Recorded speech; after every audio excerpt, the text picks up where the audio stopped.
Hello students, today we are going to take up a poem which is an excellent example of true poetry, A Thing of Beauty by John Keats. Before we move forward, I want you to ask this question to yourself. What is beauty? Well, when I was putting this presentation together, I could think of these things: the setting sun, the beautiful flowers around us, maybe a goldfish or a colorful bird. Well, you may call me a romantic at heart. But so was our poet, John Keats, one of the greatest romantic poets. John Keats was born in London, but he died at the age of 25. He is regarded as the most remarkable poets of English literature, and he is the greatest exponent of romantic movement also. And by romantic, let me clarify, it doesn't mean just the romance as we know. It is love of life, love of nature. And that's why you will find in the poetry of Keats that he has elaborate word choice and sensual imagery. Sometimes you'll find that his poems gratify all five senses. And that is the most exquisite thing about his poetry.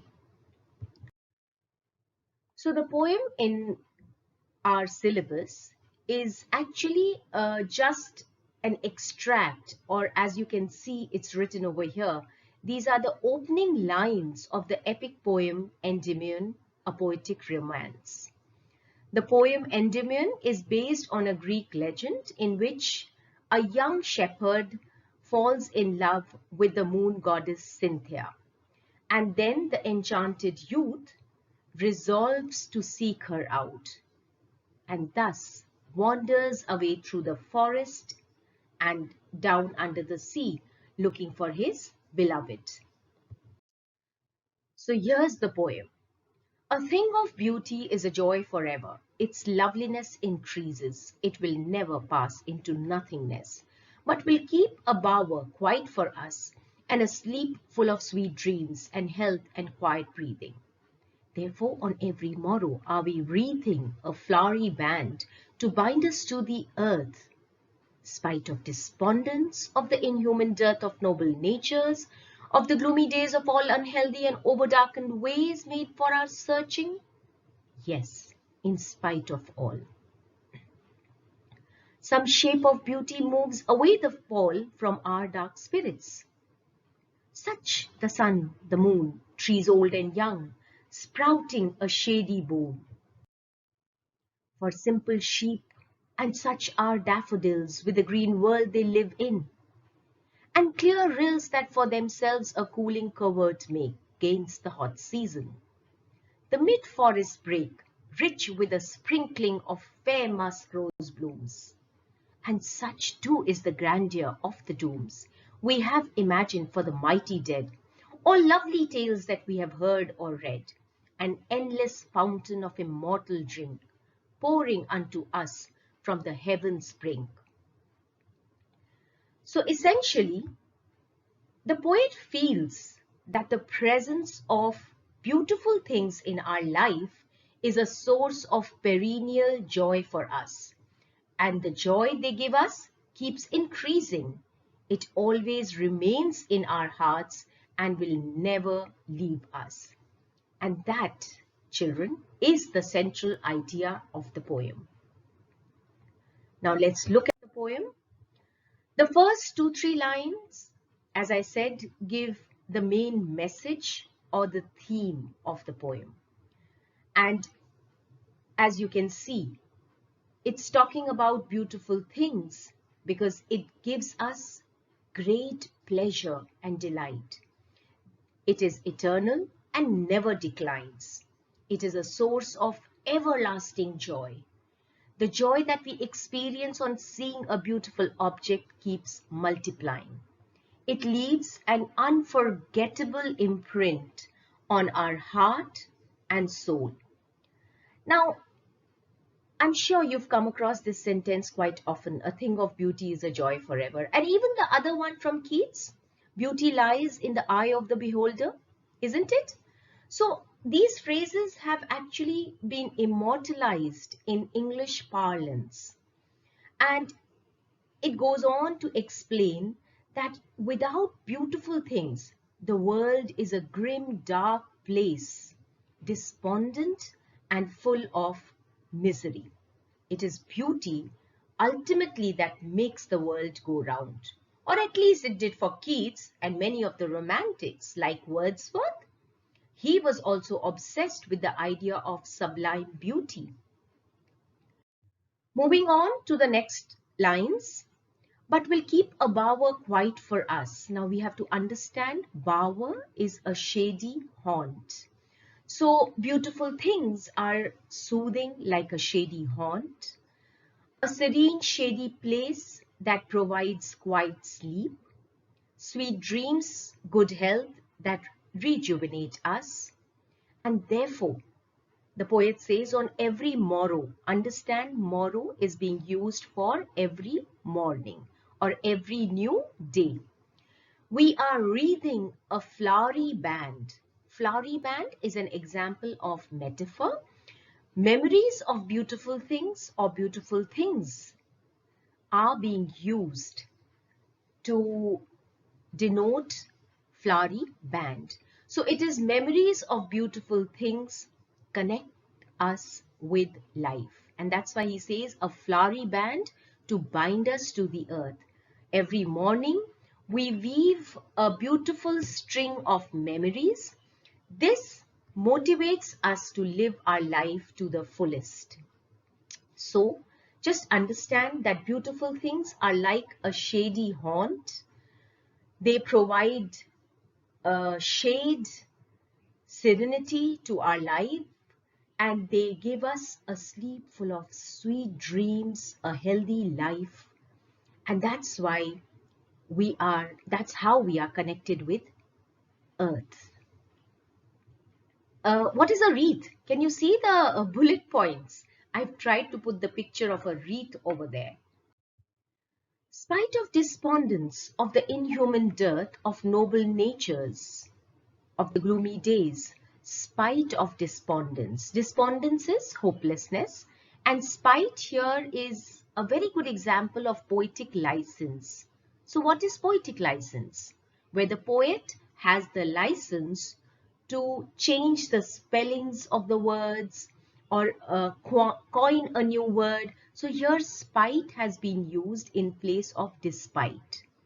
So as the explanation goes, despite hopelessness and lack of good souls, of all the misery and despair, of all the evil and malicious ways we keep looking for the purpose of life, all this tends to be disheartening, and it casts a kind of a funeral cover on our gloomy spirits.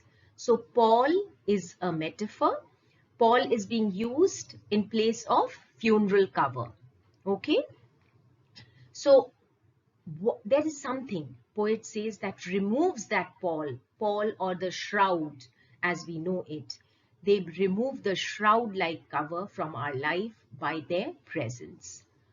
So just understand that Keats is trying to tell us that even though there is lack of noble souls around us, we still continue to live optimistically for better days ahead. And the beautiful things in our life keep us hopeful and they keep us going. There comes a time when we feel so lonely, so dejected. We fall ill at times. We also have to cross the dark ways of life searching for purpose, meaning. But you know how we can bear the ravages of time? Only because of the beautiful things that keep infusing us with courage and determination. And next few lines tell us about the objects of beauty.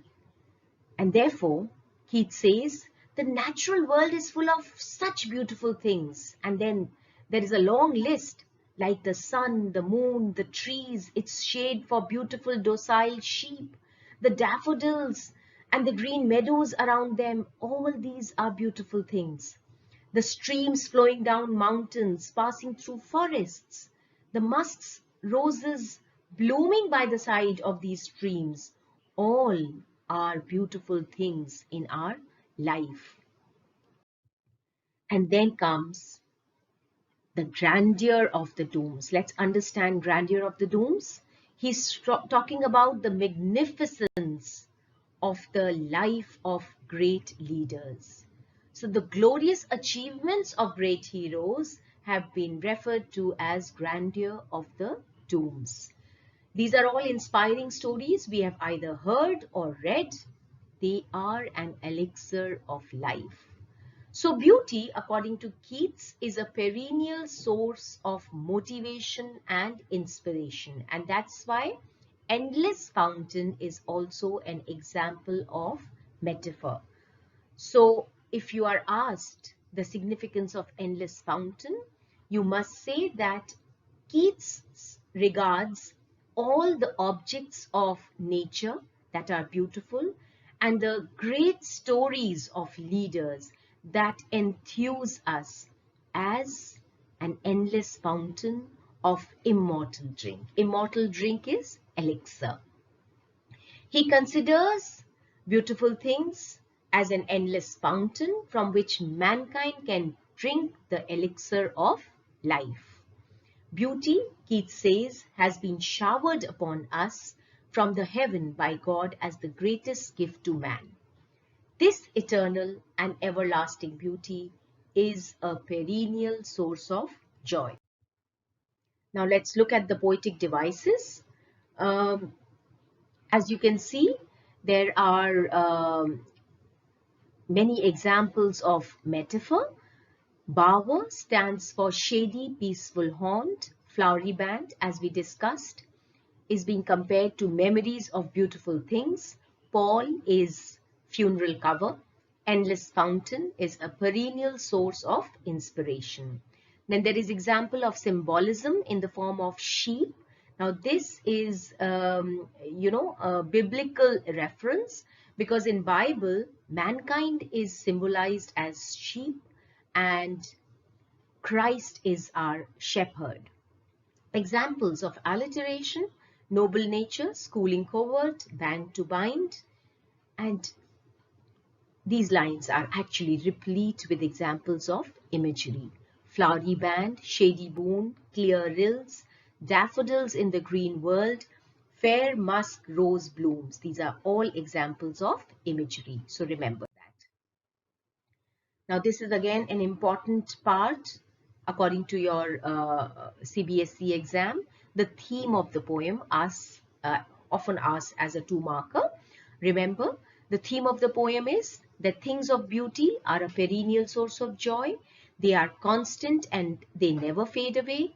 They dispel negativity. They have an embalming effect on us. They promote health and happiness. They are like the elixir of our life. I've mentioned 6 of them. Please do remember to at least give 3 out of these 6. If you are asked, give the theme of the poem. Now let's solve some questions as per the latest CBSE format. I'm sure most of you must have seen the sample question paper which has been released by the board. So this question is from the sample paper so that you get an idea. These are the kind of questions you'll be getting for reference to context. Multiple choice questions based on that. So here we have the last 4 lines. The phrase immortal drink refers to option.